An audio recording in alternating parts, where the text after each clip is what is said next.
I'm going to go back to that book again and see how much I can read the white lie into what he's trying to say about Japanese culture and the message he's trying to make. Because the novel, this young girl who is 17 years old writes a novel in a very childish and amateurish way that becomes a bestseller because it's redone by the main character in the novel, and that's what the whole book is about. But it kind of reminded me that belief in fairies is not dead by any stretch of the imagination. Of course, the whole theory of magical realism very often draws upon those ideas too, but there are still many, many people evidently who truly do either not so much believe in fairies, but use fairy lore and the idea of fairies to convey a message or to maybe cover up truths. And if it isn't really believing in fairies, just a way of saying it. Yes. If it says dog ate my homework, not necessarily expect you to believe it. Mm-hmm. Mm-hmm. But what is that as a statement? It's much too complicated to go into it right now. Well, one joke in Midsummer Night's Dream that I kind of started to think that I see there after doing some research is like the puka fairy, which is also which was same like a lore as Puck, has a donkey's head and a little body, and so this kind of joke to the audience at the time that he puts an ass head on bottom and we're all laughing because he's an ass and now he actually is an ass, and the fairy's like, oh, aren't you so beautiful, because he looks like a puka. And they like pukas. And they like pukas, yeah. How fascinating. I did not know that. I would like to think this book about it. Do other cultures have a fairy lore that I would be willing, or imps or whatever? I would be willing to bet serious money that other cultures have white lies. In whatever form those white lies may take. But I didn't need to have a conversation on that. Do other countries have those? I'm sure they do. Japan does, obviously. Yeah. Oh, I was looking in Eastern and Middle Eastern cultures trying to find some influence, because the Puck, I could trace it back to the same time period where different cultures had the same root word, and the only thing that I was able to find so far was the jinn. Of course. Yeah. Genies. And the similarities of early lore of the jinn, genie is plural, yeah. No, genie is singular, jinn is plural. I can't remember. But is that they were domestic spirits that were tied to a place, and that you had to keep on their good side, and they did household chores for you and stuff like that. And so I didn't know if that actually is what came over somehow, before our written history, and that's why we have them. And then, of course, when something is described, like this strategic communication referring to fairies, it can then enter literature. And so you have real fairy stories that aren't a white lie, that aren't covering anything, right?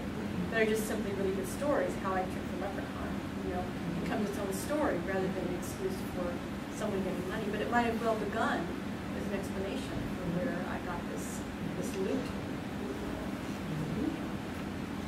Jonathan's having a thought. I can always tell. Of course, just trying to think of, I'm trying to bring T.S. Eliot into the conversation here. He does that a lot. I we do. know Jonathan. But I'm trying to think of, just in relation to the wasteland, and regardless of how, what our responses here are in regards to fairies, I think that is what Eliot and some of the other modernists were trying to talk about, regardless of how we feel about these white lies, is whatever we shouldn't do is forget about them or lose their traditional ties to the sort of cultural value, and that's in the wasteland. When you hear Eliot talk about the heap of broken images, he's talking about going forward in the wake of World War I, how that has created such a disconnect in sort of relating some of these, what your mother, some of these white lies, or some of these stories that have been passed down, what happens whenever we lose that in our lexicon, or just in our how that changes our day-to-day lives. And so this heap of broken images now, we lose something that informs ourselves and our culture.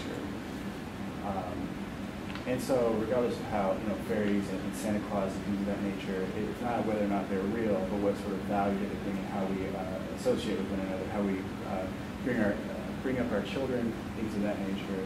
So, I didn't bring the quote by John Ogden here. It John Aubrey, after the English Civil War, said much the same thing, that the fairies had been scared away by gunpowder, in the Civil War, and that this is a great loss.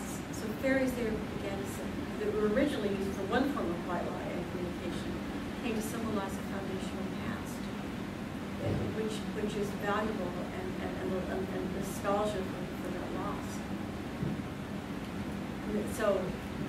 So Aubrey said that in the late 17th century. T.S. Eliot went in the 20th. So interesting. Actually, fairies have always just disappeared. Chaucer talks about how we used to believe in fairies, but we don't believe anymore. We lost a lot of our magic culture when we gained technology.